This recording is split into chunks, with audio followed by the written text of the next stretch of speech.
नमस्कार, आप देख रहे हैं कालचक्र और मैं हूं आपके साथ अंजलि आनंद और मेरे साथ हैं प्रश्न कुंडली विशेषज्ञ पंडित सुरेश पांडे जी। बहुत बहुत स्वागत है पंडित जी आपका।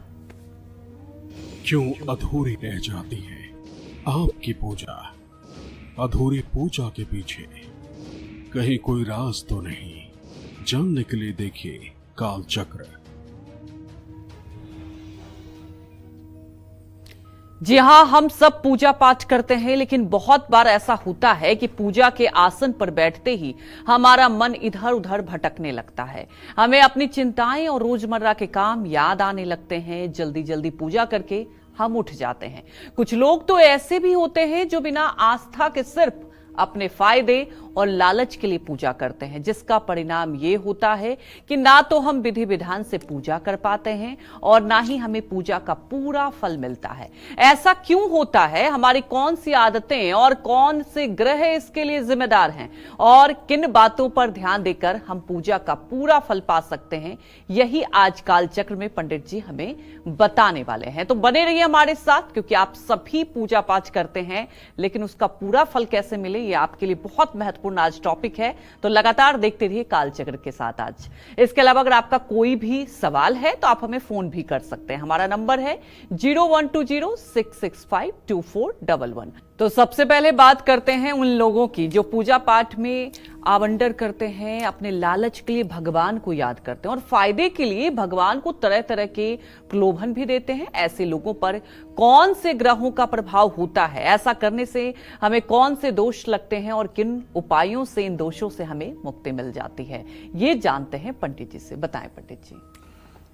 देखो, ऐसा है बेटा अंजलि जी, ये किसी की जन्म कुंडली देख करके बड़े आसानी से पता लगाया जा सकता है कि ये व्यक्ति आस्तिक है कि नास्तिक है। जी, मतलब पूजा पाठ में विश्वास करता है कि पूजा पाठ को ढोंग मानता है, पूजा पाठ में इसकी रुचि होती है कि जबरदस्ती पूजा पाठ करता है, और किस देवी देवता की पूजा पाठ करता है ये कुंडली देख के पता लग जाता है। कुंडली के 12 भावों में जो 5वां भाव होता है वो उपासना का स्थान होता है। उससे मनुष्य की विद्या, संतान और पूजा उपासना, ये 3 चीजें देखी जाती हैं।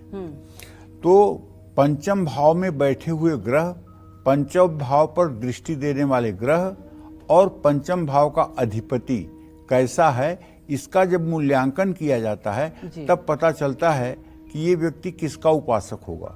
जैसे अगर पंचम भाव में सूर्य की स्थिति हो तो ऐसा आदमी भगवान सूर्य का उपासक होता है। चंद्रमा हो तो भगवान शिव का उपासक होता है। मंगल हो तो हनुमान का उपासक होता है।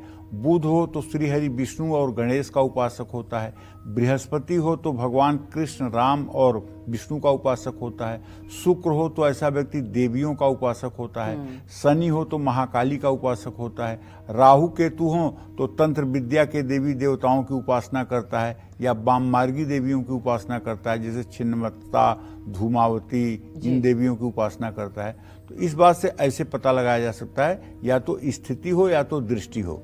दूसरी बात, अब धर्म का प्रतीक जो ग्रह है, 9 ग्रहों में जो धर्म का प्रतीक ग्रह है वो बृहस्पति है। अच्छा। बृहस्पति के बलाबल का जरूर विचार करना चाहिए। अगर बृहस्पति के बलाबल का विचार किया जाए और बृहस्पति अगर निर्बल निकल गया तो ऐसा आदमी पक्का है नास्तिक होगा, इसमें कोई दो राय नहीं।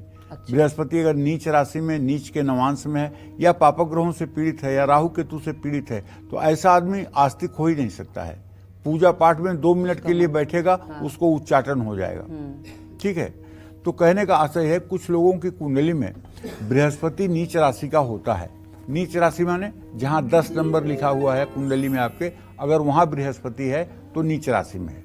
ऐसे ही एक नवांश कुंडली होती है बगल में, उसमें देखेंगे अगर वहां भी 10 नंबर में बृहस्पति बैठा है तो गुरु नीच के नवांशक में भी है। ऐसे लोग पूजा में आडंबर करते हैं। ये लोग जब तक परेशान नहीं होते हैं तब तक इन्हें भगवान याद नहीं आते हैं। कुछ लोगों की कुंडली में बृहस्पति राहु के साथ होता है, ये भाई गुरु चांडाल योग कहलाता है। बड़ा खराब ये दशा है। इसका संयोग 2 प्रकार से बनता है।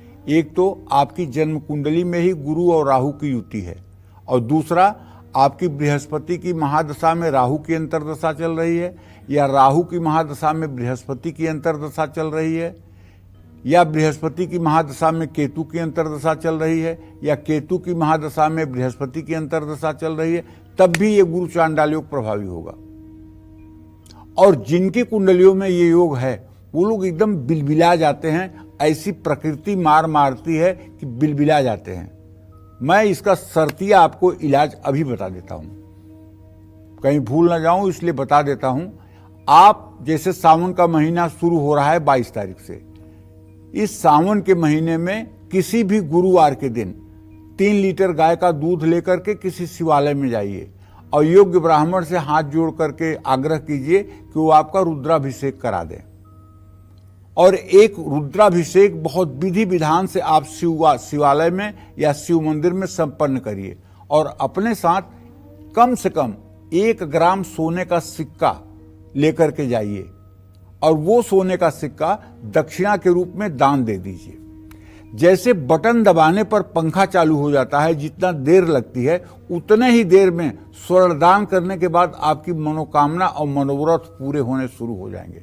आपके जीवन के ऊपर से दुर्भाग्य की छाया मिट जाएगी, मिट जाएगी, मिट जाएगी। इस कलिकाल में स्वर्णदान बहुत बड़ा दान है। सोने का दान जो गुरु चांडाल योग में करता है वो तत्काल उस दोष से निवृत्त होकर के सुख पाने का अधिकारी बन जाता है। ऐसे लोग भगवान को भी तरह तरह का प्रलोभन देते हैं जिनका गुरु चांडाल योग होता है। मेरा ये कर दीजिए तो मैं ये यज्ञ करवा दूंगा, मेरा ये कर दीजिए तो ये चढ़ा दूंगा, मेरा ये कर दीजिए तो वो करा दूंगा। मतलब भगवान को भी लालच देते हैं। इस मन से की गई पूजा तो निष्फल ही होती है, ज्यादा कष्ट भी मिलते हैं। ऐसे लोगों को पितृदोष लगता है। अच्छा हाँ, गुरु चांडाल योग अगर आपके अष्टम भाव में है या द्वादश भाव में है तब निश्चित रूप से आपके यहाँ पितृदोष लगा हुआ है। आप पता करिए, आपके खानदान में गया श्राद्ध कोई नहीं किया होगा, भागवत का पारायण, भागवत का पाठ किसी ने नहीं सुना होगा, और आपके पितर नाना प्रकार की खराब योनियों में गुजर रहे होंगे। उनका श्राप आपके परिवार को लगेगा, जिससे न तो घर में विवाह शादी का शुभ अवसर होगा, न घर में संतान की वृद्धि होगी, न घर में धन वैभव बढ़ेगा। तमाम प्रकार की विपत्तियां घर में आते ही सबके चेहरे उतर जाएंगे। हंसी तो सुनाई ही नहीं पड़ेगी, घर में ठहाके तो गूंजेंगे ही नहीं। हर आदमी तनावग्रस्त रहेगा, एक साथ रहते हुए भी जैसे अलग अलग रह रहे हैं। तो ये पितर दोष भी होता है। लेकिन अष्टम और द्वादश भाव में अगर विशेष करके बृहस्पति राहु के साथ हो तो ये पितर दोष लागू होता है। कुंडली के इस दोष के बुरे प्रभाव को दूर करने के लिए गुरुवार को पीले कपड़े पहनने चाहिए, सोमवार को शिव मंदिर जाना चाहिए और शिव मंदिर जा करके रुद्राभिषेक करना चाहिए। रुद्राभिषेक करके फिर कह रहा हूं एक बार, सामर्थ्य के अनुसार एक सोने का सिक्का दान करना चाहिए। इससे निश्चित रूप से आपकी समस्या का समाधान तत्क्षण मिल जाएगा, इसमें कोई दो राय नहीं है। जय मां विंध्यवासिनी। जी हाँ, पंडित जी ने ये तो आपको बता दिया कि अगर पूजा पाठ में मन नहीं लगता तो उसकी क्या वजह है। आगे और भी उपाय पंडित जी से जानेंगे, लेकिन उसके पहले जान लेते हैं मेष राशि का राशिफल कैसा रहेगा आज का उनका पूरा दिन। देखिए, यदि आपकी मेष राशि है तो आपका गोचर आज मुझे ठीक दिखाई दे रहा है, इसलिए कि आपके भाग्य स्थान में इस समय चंद्रमा की उपस्थिति हो गई है और आपके द्वितीय भाव में मंगल धन भाव में आपके लग्न का आपके राशि का स्वामी विराजमान है। आज आमदनी का कोई न कोई नया जरिया आप निकालेंगे। ऑफिस में आपके काम की तारीफ होगी और जीवन साथी के साथ घूमने का प्लान बनेगा। अच्छे स्वास्थ्य के लिए योग और प्राणायाम करें, शांत स्वभाव रखें, वाद विवाद से बचें। विद्यार्थियों में शिक्षा से जुड़ा सामान बांटें। शुभ अंक आपके लिए 5 है, शुभ रंग आपके लिए नारंगी है। जय मां विंध्यवासिनी। तो आगे वृषभ राशि का राशिफल भी जानेंगे और उन्हें क्या उपाय करना चाहिए ये भी जानेंगे। उसके पहले हमारी एक दर्शक जुड़ चुकी हैं शिखा हरदोई से। शिखा, आप अपने सवाल पूछ सकती हैं। नमस्ते पंडित जी। सुखी रहो बेटा, जोर से बोलो। जी, हमारा जन्म 25 सितंबर 1995 सुबह 4:45 को हुआ था। हमको जानना है हमारी मतलब सरकारी नौकरी कब तक लगेगी और शादी हमारी मतलब मनचाही शादी हो पाएगी कि नहीं। और मुझे अपनी बहन के बारे में पूछना है, उसका जन्म 2001 में हुआ था, अंजलि नाम है उसका। उसकी सरकारी जॉब किस क्षेत्र में लगेगी और कब तक लगेगी। पहली बात तो आपको बता दूं कि आपका प्रश्न लग्न का स्वामी शनि है और दसम भाव का स्वामी मंगल है। शनि मंगल की गुप्त बहरा दृष्टि है जो इस बात का संकेत करती है कि सरकारी नौकरी का आपके कोई योग नहीं है। अगर बिना मतलब अपना समय आप बर्बाद करना चाहती हैं तो करिए, नहीं तो प्राइवेट सेक्टर में एजुकेशन या बैंकिंग के सेक्टर में अपना करियर बनाना चाहें तो बना लें। दूसरी बात, शादी के लिए आपने प्रश्न पूछा है, उसमें आपने ये भी कहा है कि आपके मन के अनुकूल शादी होगी कि नहीं होगी। तो शनि और सूर्य और चंद्रमा से देखा जाए तो बृहस्पति और बुध की स्थिति जो है वो तृतीय एकादश बनी हुई है। शादी आपके मन के अनुकूल होगी, इसमें कोई दो राय नहीं है, और शादी आपकी शीघ्र होगी। ज़्यादा से ज़्यादा 2025 के अप्रैल मई तक आपका विवाह संपन्न हो जाएगा, इसमें कोई दो राय नहीं है। हाँ, एक काम आपको करना चाहिए, विवाह के पहले 16 बृहस्पतिवार के व्रत करने चाहिए। केला के पेड़ की पूजा करनी चाहिए, केला के पेड़ के नीचे घी का दिया जलाना चाहिए, केला के पेड़ के नीचे भीगी हुई चने की दाल और गुड़ का भोग लगाना चाहिए, और खुद पीले वस्त्र पूरे दिन पहनना चाहिए, और एक वक्त केवल सायंकाल को अन्न लेना चाहिए, पूरे दिन फलाहार पर रहना चाहिए। अगर आप 16 बृहस्पतिवार का व्रत कर देंगी तो इससे आपका दाम्पत्य जीवन सुखमय रहेगा। जय मां विंध्यवासिनी।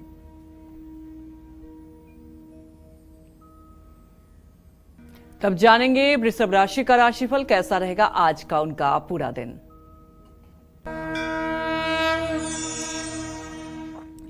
देखिए, वृषभ राशि में व्ययेश मंगल विराजमान है। व्यर्थ का खर्च मुसीबत में डालेगा। नौकरी में तरक्की के योग बन रहे हैं। भाई के साथ विवाद हो सकता है। गलत खान पान सेहत को बिगाड़ सकता है। आज आपको अपना वाहन किसी को नहीं देना चाहिए। भगवान गणेश को पीले फूल चढ़ाइए। शुभ अंक आपके लिए 2 है। शुभ रंग आपके लिए बैगनी है। जय मां विंध्यवासिनी। तो वहीं हमारी एक दर्शक पूनम जुड़ चुकी है कुरुक्षेत्र से। पूनम, आप अपने सवाल पूछ सकती हैं। पंडित जी राम राम। राम राम। पंडित जी, मेरे 3 सवाल है। मेरा एक बड़ा बेटा बाहर गया हुआ है, मैंने उसके बारे में पूछना है। एक छोटा बेटा है मेरा। बड़े बेटे की तो मेरी जन्म तिथि है 11 सितंबर 2000, और छोटे के बेटे की है मेरी 11 सितंबर 4। और मैं अपने घर के बारे में भी पूछना चाहती हूँ, मेरा घर कब तक बनेगा, और मेरा पार्लर है, मेरा पार्लर चल नहीं रहा।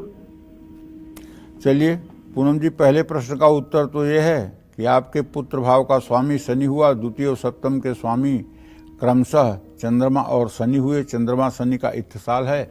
बड़े बेटे से निश्चिंत रहिए, वो अपने जीवन में कामयाब होगा, इसमें कोई दो राय नहीं है। दूसरे बेटे के बारे में जो आपका प्रश्न है उसके बारे में आपको बताना चाहूँगा कि दूसरा बेटा भी अगर थोड़ा सा गंभीर होकर के अपने करियर के प्रति और अपना पढ़ाई लिखाई ठीक से संपन्न करे तो उसका भी जीवन ठीक रहेगा। जहाँ तक घर बनने का प्रश्न है तो सूर्य से चतुर्थ भाव का स्वामी शुक्र हुआ, और शुक्र और चंद्रमा की स्थिति षडाष्टक योग की है।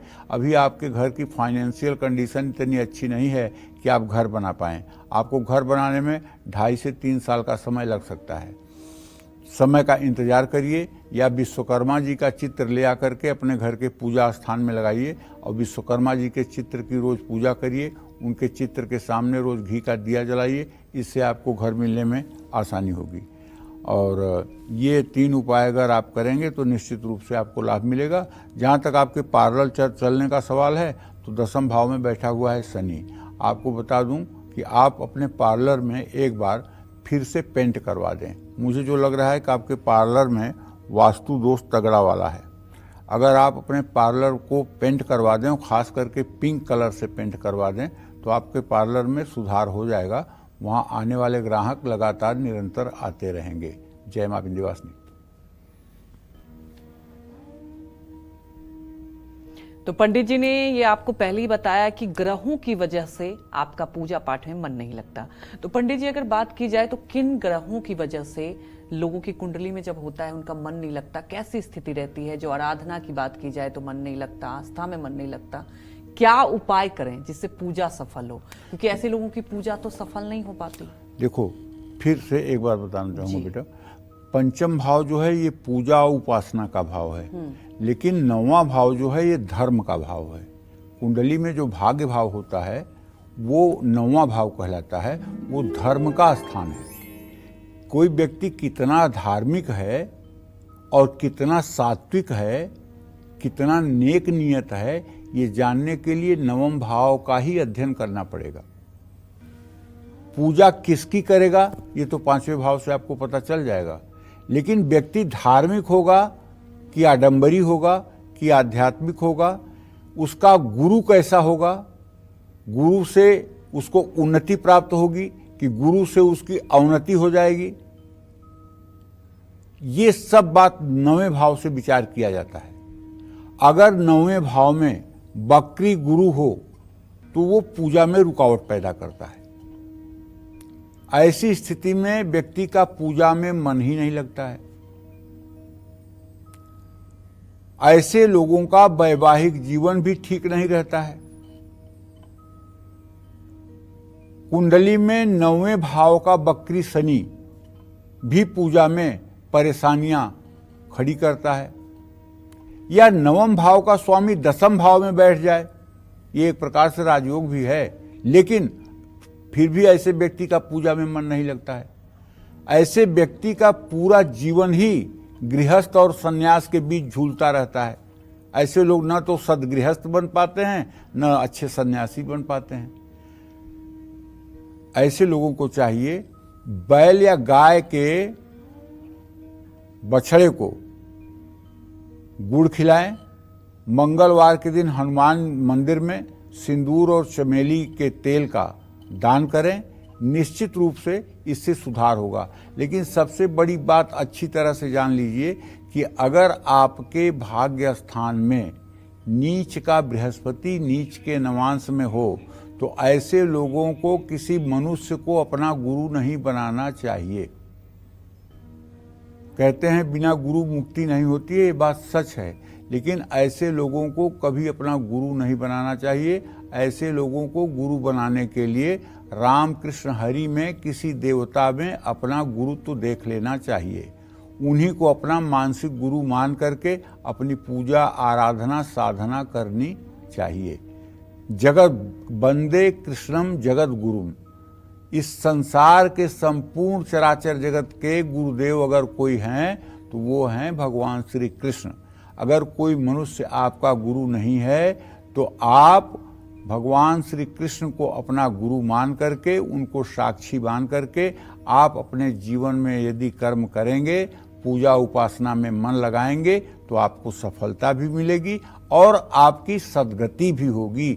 जय मां विंध्यवासिनी। तो चर्चा को आगे बढ़ाएंगे, उसके पहले हमारे एक दर्शक जुड़ चुकी है भोपाल से दिशा। दिशा, आप अपने सवाल पूछ सकती हैं। प्रणाम पंडित जी। सुखी रहो बेटा। पंडित जी, मेरे 3 प्रश्न हैं। पहला प्रश्न मेरे भाई के लिए है, उसका नाम पीयूष नायक है। 18 जून 2013 सुबह 10:40 भोपाल में पंडित जी उसका जन्म है और वो क्रिकेटर बनना चाहता है, तो क्या हम उसको क्रिकेट में आगे करियर बनाने दें या नहीं? और दूसरा प्रश्न पंडित जी मेरे लिए है। मेरा नाम दिशा नायक है। 20 फरवरी 2007 सुबह 5:15 टीकमगढ़ का मेरा जन्म है। और पंडित जी तीसरा प्रश्न मेरे मम्मी पापा के लिए है कि उन्हें बहुत बीमारियां घेरे रहती हैं, तो पंडित जी 1.5-2 साल हो गए हमारे यहाँ पे बीमारियां आती खत्म नहीं हो गई हैं, वो हम क्या करना चाहिए? देखो, पहले प्रश्न का उत्तर तो यह है कि तुम्हारे भातृभाव का स्वामी जो है वो शुक्र है और उससे दसम भाव में शनि बैठा हुआ है। भाई तुम्हारा खेलने में बहुत होशियार है और बहुत अच्छा है, इसमें कोई दो राय नहीं। खेल को अगर वो अपने प्रोफेशन के रूप में करना चाहे तो बड़ा स्वागत है, लेकिन उसको बोलो अभी वो 11 साल का है, 17 साल की उम्र तक उसे पढ़ाई पर विशेष ध्यान देना चाहिए। खेल पर भी ध्यान देना चाहिए, लेकिन पढ़ाई पर विशेष ध्यान देना चाहिए, क्योंकि इसके आजीविका में शनिदेव बैठे हुए हैं। अगर ये इंजीनियरिंग की पढ़ाई कर ले तो इसका जीवन ज़्यादा अच्छा हो सकता है और मैं ये नहीं कह सकता हूँ कि मतलब कि ये जो खेल रहा है इसमें इसका करियर बहुत अच्छा बन जाएगा, ऐसा कुछ नहीं दिखाई दे रहा है। हाँ, खिलाड़ी अच्छा है, इसमें कोई दो राय नहीं, लेकिन जिस तरह से इस समय पार्शियलिटी चल रही है, जिस तरह से शोर सिफारिश का जमाना चल रहा है, आप देख रही हो कि नीट का पेपर अगर आउट हो सकता है तो कितना ज़्यादा पारदर्शिता होगी खेल में, ये भी आप समझ लीजिए। इसलिए उसको कहिए कि वो पढ़ाई करे मन लगा करके, ये ठीक है। और दूसरी बात, आपने अपने बारे में जो प्रश्न किया, तो बेटा आप 17 साल के हो गए हो। ऐसी स्थिति में मैं आपको बताना चाहूँगा कि आप नित्य सुबह शाम सुबह शाम नमः शिवाय का 24-24 मिनट जप करिए। इससे आपका करियर भी अच्छा होगा, आपका भविष्य भी अच्छा होगा और आपके परिवार की स्थिति में भी सुधार होगा। जय मां विंध्यवासिनी। तब जान लेते हैं मिथुन राशि का राशिफल कैसा रहेगा आज का उनका पूरा दिन।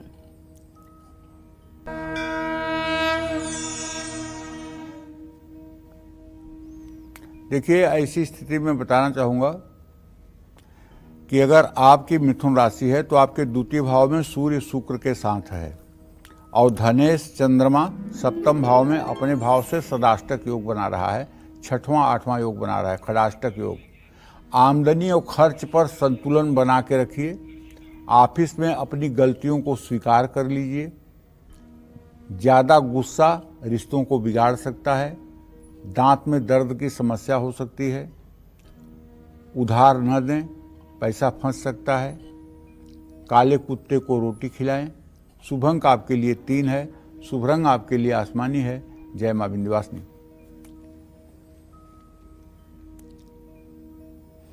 तो हमारी एक दर्शक हर्षिता जुड़ चुकी हैं हरदोई से। हर्षिता, आप अपने सवाल पूछ सकती हैं। प्रणाम पंडित जी। हाँ, सदा सुखी रहो। पंडित जी, मेरा जन्म 1998 में हुआ था और मुझे डेट ऑफ बर्थ याद नहीं है। अब मैंने बीएड किया हुआ है। मेरे मतलब उसमें सरकारी का योग है या नहीं। मेरा दूसरा प्रश्न है मेरी बड़ी बहन के बारे में।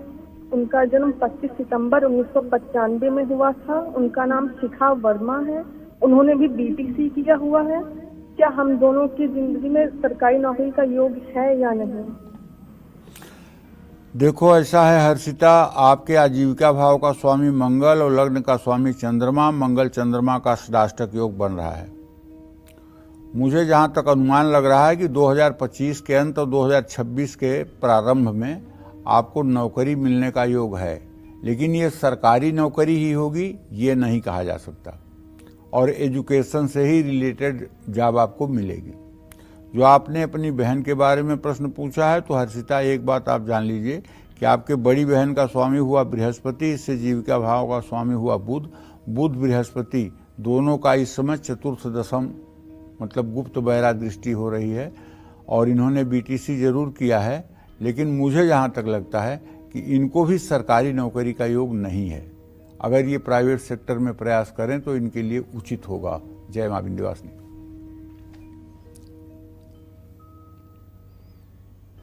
चर्चा को आगे बढ़ाएंगे, उसके पहले जान लेते हैं कर्क राशि का राशिफल कैसा रहेगा आज का उनका पूरा दिन। कर्क राशि में शुक्र और सूर्य की स्थिति है। द्वितीय भाव में धन भाव में बुध की स्थिति है और पराक्रम के स्थान में केतु है। अगर आप कहीं नया पैसा लगा रहे हैं तो उससे आपको धन लाभ होगा, ऐसा ग्रह गोचर कह रहा है। ऑफिस में सहकर्मियों का साथ मिलेगा। बच्चों से शुभ समाचार मिलेगा। मौसमी बीमारियां परेशान कर सकती हैं। जल्दबाजी में कोई हस्ताक्षर ना करें। बहते हुए जल में अगर आपके पास है तो तांबे का सिक्का बहाएं। शुभ अंक आपके लिए 6 है। शुभ रंग आपके लिए पीला है। जय मां विंध्यवासिनी। जिनका पूजा पाठ में मन नहीं लगता, जो आस्था के नाम पर अपने लालच के चक्कर में ही भगवान को याद करते हैं, भगवान को तरह तरह के प्रलोभन देते हैं, तो वो लोग हो जाएं सावधान, क्योंकि आपकी ऐसी भक्ति आप पर भारी भी पड़ सकती है। कुंडली में ऐसी कौन सी ग्रह स्थिति है जो आपकी आस्था को कमजोर कर रही है, बना रही है आपको पाप का भागीदार? यही आज कालचक्र में पंडित जी आपको बता रहे हैं। तो चलिए अब चर्चा को आगे बढ़ाते हुए बात करते हैं उन ग्रहों की जो हमारी आस्था को कमजोर कर रहे हैं। पंडित जी बताएं। देखिए, जिन लोगों की जन्म कुंडली के द्वितीय भाव में अर्थात धन भाव में कोई भी ग्रह नहीं होता है, ऐसे लोग मन लगाकर पूजा पाठ नहीं कर पाते हैं। कुंडली में गुरु 12वें भाव में हो तो व्यक्ति पूजा पाठ में पाखंड करता है। शुक्र 12वें भाव में हो तो व्यक्ति जरूरत से ज्यादा बोलता है और पूजा में कम मन लगता है। ऐसे लोगों को भविष्य में सेहत संबंधी दिक्कतों का भी सामना करना पड़ता है। जिनकी कुंडली में पहले या 11वें भाव में शनि या राहु शत्रु राशि में होते हैं, ऐसे लोगों पर जब तक संकट नहीं आता है तब तक वो पूजा नहीं करते हैं। ऐसे लोगों को ओम सोम सोमाय नमः इस मंत्र का यथासंभव जप करना चाहिए अपनी मानसिक स्थिति को ठीक रखने के लिए। चांदनी रात में कम से कम 15 मिनट टहलना चाहिए और पूर्णिमा की रात पीतल के लोटे में जल, दूध, हल्दी, चावल और सफेद फूल लेकर के चंद्रमा को अर्घ भी देना चाहिए। इससे भी चमत्कारिक परिवर्तन होता है और मानसिक स्थिति, मानसिक दुर्बलता से मुक्ति मिलती है, मानसिक स्थिति मजबूत बनती है और निर्णय लेने की क्षमता का विकास होता है। जय मां विंध्यवासिनी। आगे जान लेते हैं सिंह राशि का राशिफल कैसा रहेगा आज का उनका पूरा दिन।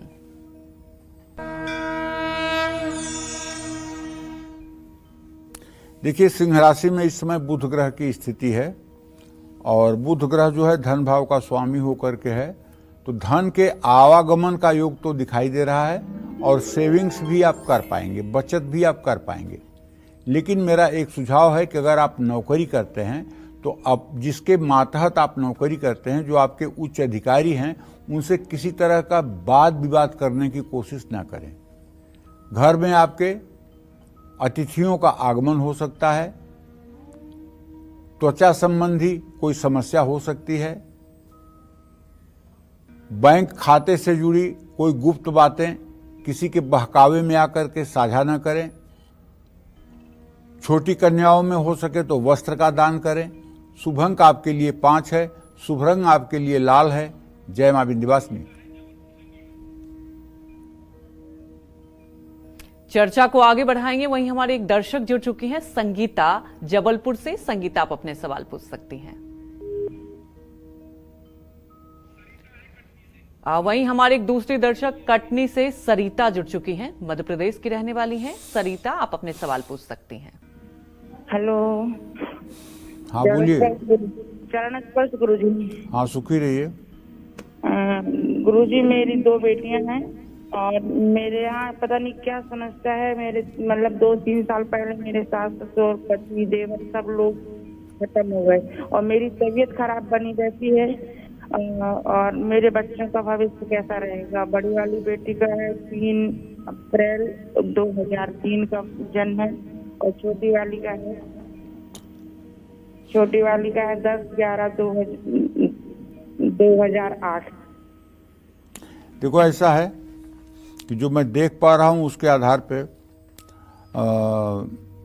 ये मृत्युलोक ही है, इसका नाम मृत्युलोक है और जो जितने दिन की आयु लेकर के आया है भगवान के यहाँ से उतने दिन ही रहेगा। इस मामले में तो भगवान राम के भी और दशरथ के भी जो गुरु थे, उन्होंने कहा कि सुनहु भरत भाभी प्रबल, बिलख कहूँ मुनिनाथ, हानि लाभ जीवन मरण, जस अपजस विधियात। मरना और जीना ये तो भगवान के ही हाथ में है, तो इसलिए इस पे बहुत ज़्यादा दुखी और संतप्त नहीं होना चाहिए। हाँ, एक काम आप कर सकती हैं कि चूंकि आपके घर में असमय से मृत्यु हुई है, इसलिए आप रोज सुबह स्नान करके सूर्य को जल देने के बाद अपने पूजा स्थान में बैठ करके जैसे आप रूटीन की पूजा करती हैं उसको करिए और एक विष्णु सहस्त्र नामावली या गोपाल सहस्त्र नामावली की किताब रख लीजिए और उसका रोज पाठ करना शुरू कर दीजिए। पाठ करने के बाद आप हाथ जोड़ करके भगवान श्री हरि विष्णु से प्रार्थना करिए कि वो आपके सास ससुर को सद्गति दें, उत्तम गति दें। ये उपाय अगर आपने 1 साल कर लिया तो आप विश्वास करिए कि आपके घर से परेशानी का नाम निशान मिट जाएगा। हाँ, जहाँ तक आपने अपने बड़ी बेटी के बारे में प्रश्न किया है तो चिंता मत करिए, ये बहुत अच्छी निकलेगी, समझदार है, लेकिन कभी कभी इसके शरीर में बॉडी पेन होता है, पिंडलियों में दर्द होता है, कभी कभी इसके स्किन में एलर्जी भी होती है। ऐसे में इसको आप कहिए कि ये बुधवार के दिन थोड़ी सी मूंग भिगा करके गाय को खुद खड़ी होकर खिलाया करे, इससे इसको लाभ मिल जाएगा, पक्का लाभ मिल जाएगा। और दूसरी बेटी के बारे में जो आपका प्रश्न है तो उसके बारे में बताना चाहूँगा कि देखो अभी तो मतलब थोड़ा सा वो बहुत अच्छे ट्रैक पे नहीं है पढ़ाई के, लेकिन अगर आप उसको रविवार के दिन व्रत करवा दें 5 रविवार का और वो बिना नमक का व्रत कर ले 5 रविवार, तो वो पढ़ाई में बहुत अच्छी हो जाएगी और निश्चित रूप से आपकी हर उम्मीद पर वो खरा उतरेगी। जय मां विंध्यवासिनी। तो कुंडली में ऐसी कौन सी ग्रह स्थिति होती है जिसमें व्यक्ति चाहकर भी पूजा पाठ में मन नहीं लगा पाता है? इसके बुरे परिणाम क्या हो सकते हैं? ऐसी स्थिति में व्यक्ति को इन बुरे प्रभावों से बचने के लिए कौन से उपाय करने चाहिए, ये जानते हैं, बताएं पंडित जी। अब फिर वही बात आ गई ना धर्म की। तो धर्म का प्रतिनिधित्व करने वाले ग्रह हैं बृहस्पति। देवताओं के गुरु हैं बृहस्पति और राक्षसों के गुरु हैं शुक्राचार्य। तो धर्म देवी देवताओं से जुड़ा है और उनके गुरु बृहस्पति हैं। तो बृहस्पति के खराब होने की स्थिति में पूजा करना निश्चित रूप से शुभ माना जाता है, इससे पाप नहीं लगता है।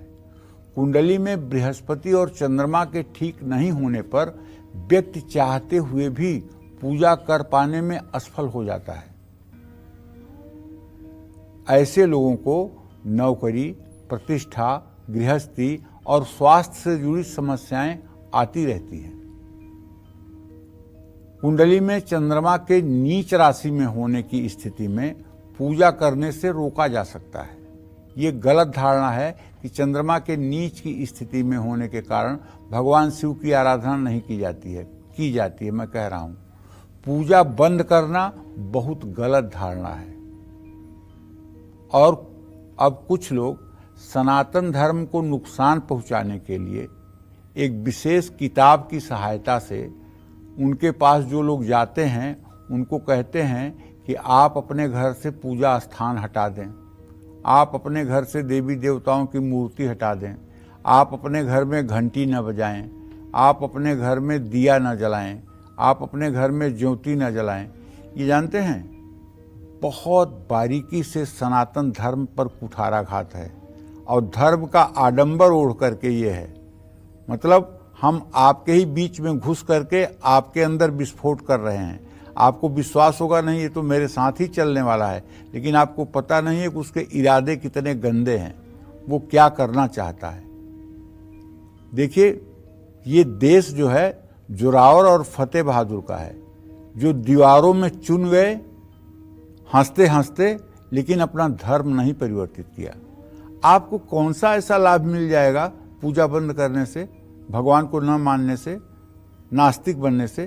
कौन सा ऐसा सुख मिल जाएगा जो निरंतर चिरकाल तक आपके साथ रहेगा? मैं दावे के साथ कह सकता हूं, कोई ऐसा धरती पर सुख नहीं है जिसे पाने के बाद आपको कुछ पाने की इच्छा न रहे। वो तो सिर्फ केवल प्रभु हैं जिनको पाने के बाद कुछ पाने की इच्छा समाप्त हो जाती है। और वो पूजा पाठ में अगर आप मन नहीं लगाएंगे, धार्मिक अपना विचार नहीं रखेंगे, सबके अंदर समता का भाव नहीं देखेंगे, सबको ईश्वर स्वरूप नहीं मानेंगे, तो कभी कल्याण हो कैसे सकता है?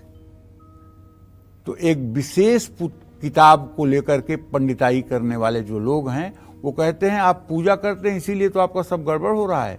अरे पूजा स्थान में शिवलिंग रखना ही नहीं चाहिए। किसने कह दिया शिवलिंग रखो, और किसने कह दिया आपको कि ये शंख रखिए? ये रखना ही नहीं चाहिए, ऐसा नहीं करना चाहिए। पूजा स्थान ही हटा दो। और हम लोग इतने स्वार्थी हो गए हैं कि ऐसे लोगों के कहने में आकर के हम पूजा स्थान हटा भी देते हैं, दिया जलाना बंद भी कर देते हैं, लेकिन उसके बाद भी जब प्रारब्ध की मार कम नहीं होती है और दुर्गति होती है, तब जा करके फिर से रास्ते पर आते हैं, फिर दिया जलाना शुरू करते हैं, फिर पूजा करना शुरू करते हैं, फिर घंटी बजाना शुरू करते हैं। भगवान कोई दुकान नहीं है कि जहां आपने पैसा दिया सामान खरीदा। भगवान हमको सूरज की रोशनी देते हैं, भगवान हमें चलने के लिए पृथ्वी देते हैं, सांस लेने के लिए ऑक्सीजन देते हैं। ये भगवान का कम एहसान है हमारे ऊपर कि हम भगवान की पूजा ना करें। इसलिए अगर आप अपना कल्याण चाहते हैं तो आपको हर समय भगवान को धन्यवाद बोलना चाहिए और जब भी समय मिले भगवान का चिंतन करना चाहिए। हमेशा ईश्वर की पूजा समर्पित भाव से ही करनी चाहिए। अष्टम में मृत्यु स्थान में बृहस्पति के आने की स्थिति में कई बार व्यक्ति मन लगाकर पूजा नहीं कर पाता है। ऐसे में 2 ग्राम सोने की शिव प्रतिमा बनवाइए, सोने की शिव प्रतिमा की पूजा करके पूजा कराने वाले को प्रतिमा दान कर दीजिए। लेकिन इसमें हमको एक दोष दिखाई देता है।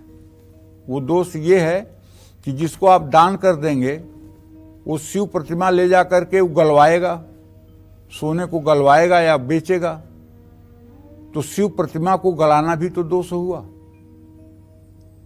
तो शिव प्रतिमा की जगह 1 ग्राम सोने का सिक्का ही रख करके उसी में शिव का आवाहन करके उसी की पूजा कर लेनी चाहिए और बाद में उसी सिक्के को उठा के दान दे देना चाहिए। एक चोरी की सोने की दुर्गा जी की मूर्ति ले जा करके चोरों ने एक स्वर्णकार के यहाँ बेचा। ये एकदम सत्य घटना है, मैं आपको बता रहा हूँ। और उन्होंने मतलब कि जिसने खरीदा उन्होंने सोचा कि आनन फानन में ये 300 ग्राम की मूर्ति है, इसको गला दें। और उसका नौजवान लड़का 30 साल का गलाने लेकर के गया और वो मूर्ति गलाते ही उसको लगा कि जैसे शेर दहाड़ रहा है। चिल्लाने लगा कि अरे बचाओ बचाओ, शेर दहाड़ रहा है, शेर दहाड़ रहा है, शेर दहाड़ रहा है। लोग दौड़े, पहुंचे, उसको उठाए, हॉस्पिटल ले गए, लेकिन 1 घंटे के अंदर मर गया। और 3 साल के अंदर उस परिवार में 7 अकाल मौत हुई। तो इसलिए जो प्राण प्रतिष्ठित प्रतिमाएं हैं, जिसमें प्राण प्रतिष्ठा की गई है, उसको अगर आप छत बिछत कर रहे हैं, उसको यदि आप नष्ट कर रहे हैं, तो उसका पाप भी भुगतना पड़ता है। इसलिए शुचिता और पवित्रता जरूरी है। जय मां विंध्यवासिनी। अब जान लेते हैं कन्या राशि का राशिफल कैसा रहेगा आज का उनका पूरा दिन।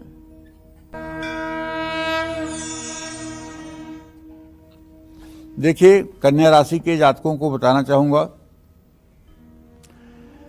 केतु आपके राशि में, बुध व्यय भाव में, 10वें भाव का स्वामी होकर, तो खर्चा बढ़ेगा, धन हानि भी हो सकती है। ऑफिस में अगर कोई काम आपका पेंडिंग है तो मेरा सुझाव है कि आप उसको पूरा कर लीजिए। पारिवारिक उलझनें कम होंगी, घुटने के दर्द से परेशान हो सकते हैं। आज नई योजना में निवेश से बचना चाहिए। दुर्गा मंदिर में घी का दिया जलाना चाहिए। शुभ अंक आपके लिए 4 है, शुभ रंग आपके लिए केसरिया है। जय मां विंध्यवासिनी। तब जानेंगे तुला राशि का राशिफल कैसा रहेगा आज का उनका पूरा दिन।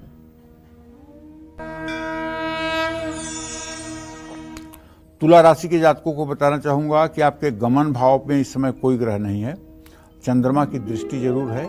अगर आप कोई यात्रा कर रहे हैं तो सावधानी पूर्वक यात्रा करें, धनहानि के संकेत बने हुए हैं। नौकरी में बदलाव के लिए समय अच्छा है। अगर आप नौकरी बदलना चाहते हैं तो आपको प्रयास करना चाहिए।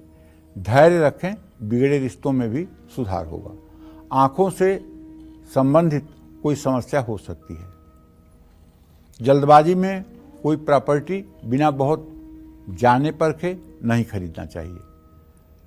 माता पिता का आशीर्वाद लेना चाहिए। शुभ अंक आपके लिए 9 है, शुभ रंग आपके लिए सफेद है। जय मां विंध्यवासिनी।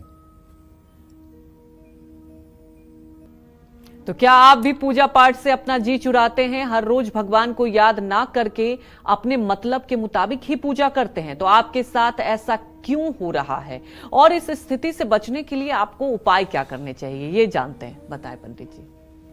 देखो, कभी कभी चंद्रमा जब दसम भाव में होता है तो चंद्रमा पंचम भाव से सदाष्टक योग बनाता है, और चंद्रमा मन का कारक ग्रह है। ऐसा व्यक्ति पूर्ण धार्मिक होते हुए भी पूजा पाठ में मन नहीं लगा पाता है। आज के 3 साल के पहले एक बार इसी पर प्रोग्राम हमने किया था। एक हमको बहुत मानने वाली, हमारी बातों को मानने वाली, एक तरह से कार्यक्रम रोज देखती थी। उन्होंने जब ये कार्यक्रम देखा और मैंने कहा कि दसम भाव में चंद्रमा हो तो ऐसे लोगों का पूजा में मन नहीं लगता है, तो उनके मन में आया कि नहीं, ये तो ऐसे गुरुजी कह रहे हैं, हमारे भी दसम भाव में चंद्रमा है, मुझसे ज़्यादा पूजा कौन करता है, मैं तो बहुत पूजा करती हूँ। और उस दिन के बाद से उनकी पूजा बंद हो गई। तो अभी 1-2 महीने पहले मिली, बोली गुरुजी मैं पहले बहुत पूजा करती थी लेकिन 3 साल से मेरी पूजा बंद हो गई है। हमने कहा क्या बात है, बताइए क्यों बंद हो गई पूजा। बोले वैष्णव अपराध लगा है। हमने कहा कैसा वैष्णव अपराध लगा है आपको। बोले आप 3 साल के पहले प्रोग्राम कर रहे थे और चंद्रमा के बारे में आप बता रहे थे कि चंद्रमा दसम में हो तो पूजा पाठ में मन नहीं लगता है, और मेरे कुंडली में भी चंद्रमा दसम भाव में है।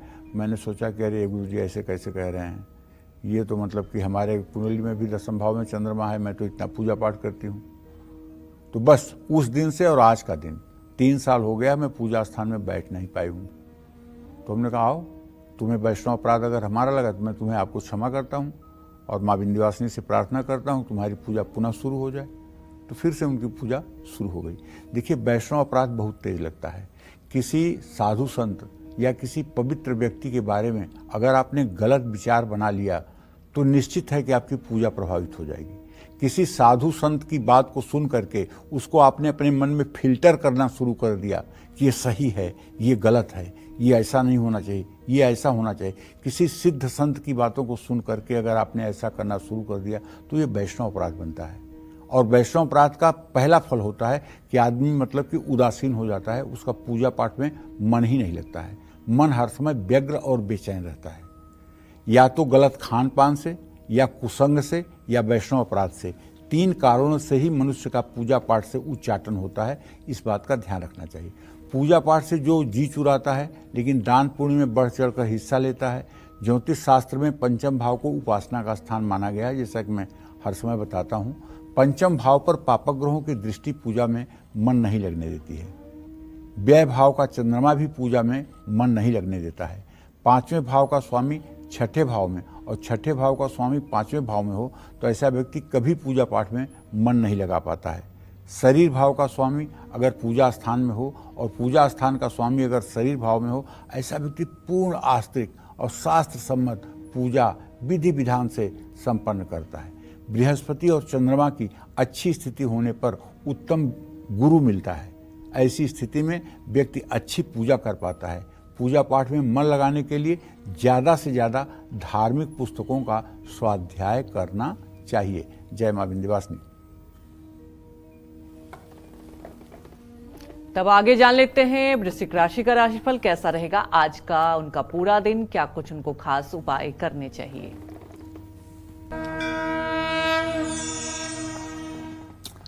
देखिए, वृश्चिक राशि के जातकों को बताना चाहूँगा कि आपकी वृश्चिक राशि है तो इस समय ग्रह गोचर ये है कि आपके 4th भाव में शनि और 10म भाव में बुध की स्थिति है। नए काम में आपके तेजी आएगी, धन में वृद्धि होगी, नई नौकरियों के लिए बुलावा आ सकता है। आज कोई पुराना दोस्त मिल सकता है। कोई रोग है तो अपना खास ध्यान रखें। गाड़ी चलाते समय ज़्यादा सतर्क रहें। हनुमान चालीसा का पाठ करें। शुभ अंक आपके लिए 1 है, शुभ रंग आपके लिए नेवी ब्लू है। जय मां विंध्यवासिनी। चलिए अब बात करते हैं धनु राशि की कि क्या कहता है धनु राशि का राशिफल कैसा रहेगा आज का उनका पूरा दिन।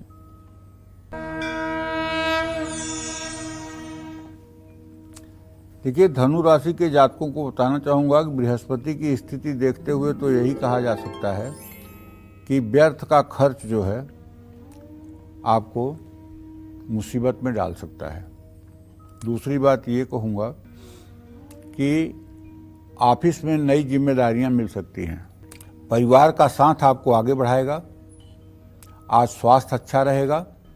पैसों की मदद सोच समझ कर करें। पानी में गंगा जल डालकर स्नान करें। शुभ अंक आपके लिए 6 है। शुभ रंग आपके लिए फिरोजी है। जय मां विंध्यवासिनी।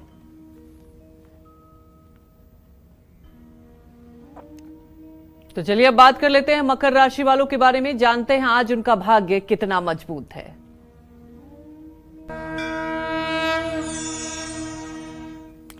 मकर राशि का स्वामी शनि द्वितीय भाव में है और मकर राशि पर अगर देखा जाए तो बृहस्पति की दृष्टि भी बन रही है। ऐसे में आपका आत्मविश्वास धन लाभ कराएगा, लेकिन अपना काम आपको किसी दूसरे के भरोसे पर नहीं छोड़ना चाहिए। बच्चों से आपको शुभ समाचार मिलेगा। आज अगर आपकी मां की उम्र 60 साल से ज़्यादा है तो उनके सेहत पर ध्यान दीजिए, उनकी सेहत खराब हो सकती है। यात्रा करते समय सामान का भी ध्यान रखें। बहते जल में काला तिल प्रवाहित करें। शुभ अंक आपके लिए 9 है। शुभ रंग आपके लिए आसमानी है। जय मां विंध्यवासिनी। तो हमारे एक दर्शक प्रवीण देहरादून से जुड़ चुके हैं। प्रवीण, आप अपने सवाल पूछ सकते हैं। जय माता जी पंडित जी। जय माता की भैया। पंडित जी, मेरी जन्म तिथि है 19/6/1989। जी पंडित जी, मुझे बार बार चोटें लगती रहती है। बचपन में भी काफी बार गंभीर चोटें लगी हैं। अभी भी मेरा अपेंडिक्स का ऑपरेशन हुआ। तो पंडित जी, मेरा कैसा जीवन स्वास्थ्य कैसा रहेगा आगे? मैं आपको और एक उपाय बताऊं। पंडित, मैं आपको एक उपाय बताऊं, आप करो। पहला उपाय तो ये आपको बताना चाहूंगा कि 7 दिए शनिवार की शाम पीपल के पेड़ के नीचे, पीपल के पेड़ से पश्चिम तरफ में जला दीजिए।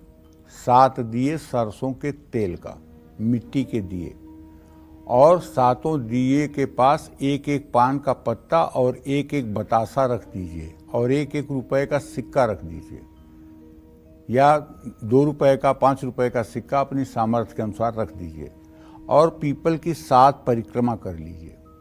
ये उपाय 7 शनिवार लगातार कर लीजिए। आपको चोट लगना, सेहत खराब होना, इन सब चीज़ों में बहुत आराम मिलेगा।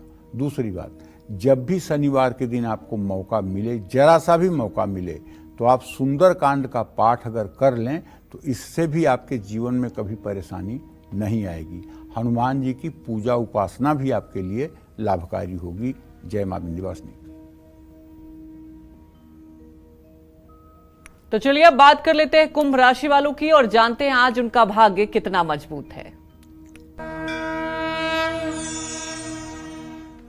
देखिए भाई, एक बात कहना चाहूँगा कि जो ग्रह स्थिति आपकी कुंभ राशि के जातकों की मैं देख पा रहा हूँ, व्यय भाव का स्वामी लग्न में है, तो कारोबारी डील में धनहानि हो सकती है। नौकरी पेशा आज संयम के साथ काम करें। नए रिश्ते बनेंगे, विवाह का योग भी बन रहा है। नींद ना आने की समस्या हो सकती है। उधार का लेन देन बिल्कुल ना करें। कुत्ते को रोटी खिलाएं। शुभ अंक आपके लिए 4। शुभ रंग आपके लिए ग्रे है। जय मां विंध्यवासिनी। तो चलिए अब बात करते हैं मीन राशि वालों की और जानते हैं कि आज उनका भाग्य कितना मजबूत है। यद्यपि मीन राशि में राहु की स्थिति है, लेकिन धनेश तृतीय भाव में बृहस्पति के साथ है। रुका हुआ पेमेंट आपको वापस मिल सकता है। नौकरी में तरक्की के योग बन रहे हैं। आपका खुशनुमा अंदाज नए रिश्ते बनाएगा। ज्यादा कामकाज स्वास्थ्य को बिगाड़ सकता है। जल्दबाजी में कोई बड़ा डिसीजन नहीं लेना चाहिए। चींटियों को आटा डालना चाहिए। शुभ अंक आपके लिए 2 है। शुभ रंग आपके लिए हरा है। जय मां विंध्यवासिनी। तो चलिए अब बात करते हैं आज के लकी ईमेल कुंडली विजेता की और आज के हमारे ईमेल कुंडली विजेता हैं दिल्ली की रहने वाली शशिकला हैं। इनके भविष्य और समस्याओं के बारे में जानते हैं। पंडित जी, इनका डेट ऑफ बर्थ है 23/6/1988 और इनका जो टाइम है 8:30 इवनिंग में है और ये न्यू दिल्ली में ही जन्म ली है। हाँ। और इन्होंने सवाल ये पूछा है कि मेरे पति को विदेश में रहते हैं वो, और कुछ समय के लिए मैं पति से दूर दिल्ली में रह रही हूँ।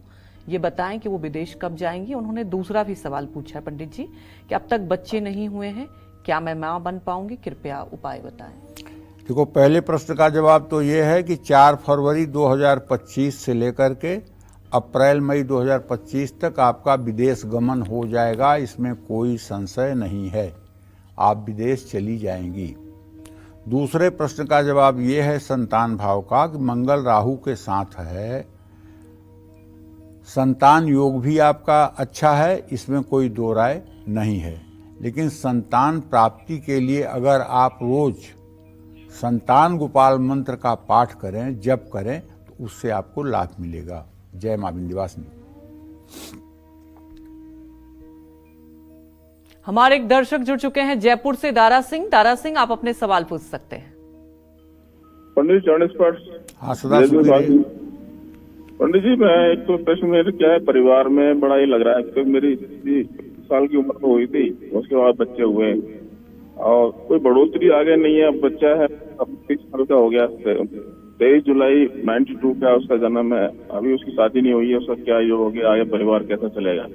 दूसरा बच्चा है 18 मई 1995 का, उसकी कैसा शादी विवाह योग रहेगा और हमारे घर की कैसी उन्नति कैसे रुकी हुई है, समझ में नहीं आ रहा।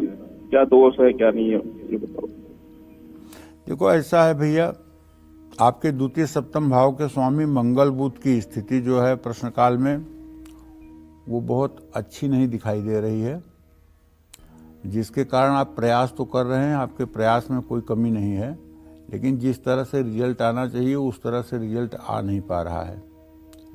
तो आपसे ये कहना चाहूँगा कि देखिए, बड़े पुत्र का जो है अभी करियर सेटल्ड नहीं हुआ है, इसलिए उनके विवाह में भी दिक्कत आ रही है। और छोटा बेटा तो कामयाब हो जाएगा, इसमें कोई दो राय नहीं है, जो मुझे दिखाई दे रहा है, लेकिन उसके कामयाब होने में 2-3 महीने का ही ज़्यादा से ज़्यादा समय है। आपको चाहिए कि आप अपने घर में पूजा स्थान में गणेश सहस्रार्चन, गणेश जी के 1000 नामों से गणेश जी के ऊपर दुर्वा और लड्डू चढ़ाएं। ये उपाय आपके घर में बरकत ला सकता है। अगर साल में 2-3 बार ये उपाय होता रहे तो निश्चित रूप से परिणाम सार्थक होगा। जय मां विंध्यवासिनी। और ऐसे कौन से संकेत होते हैं जो हमारे घर की सुख शांति के लिए खतरा बन सकते हैं? साथ ही इससे बचने के कौन से खास उपाय करने चाहिए, ये जान लेते हैं। बताएं पंडित जी।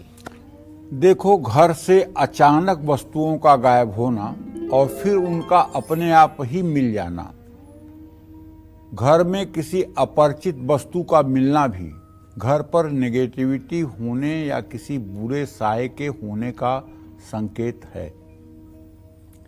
परिवार के सदस्यों का बार बार बीमार होना, किसी बीमारी का लंबा चलना या अच्छे इलाज के बाद भी ठीक न होना, ये सब नकारात्मक ऊर्जा का परिणाम है, नेगेटिव एनर्जी के संकेत हैं। घर में लगे पौधे पानी देने, खाद डालने के बाद भी अगर सूख रहे हैं तो आप समझ लीजिए कि आपके घर की वाइब्रेशंस खराब हो रही है।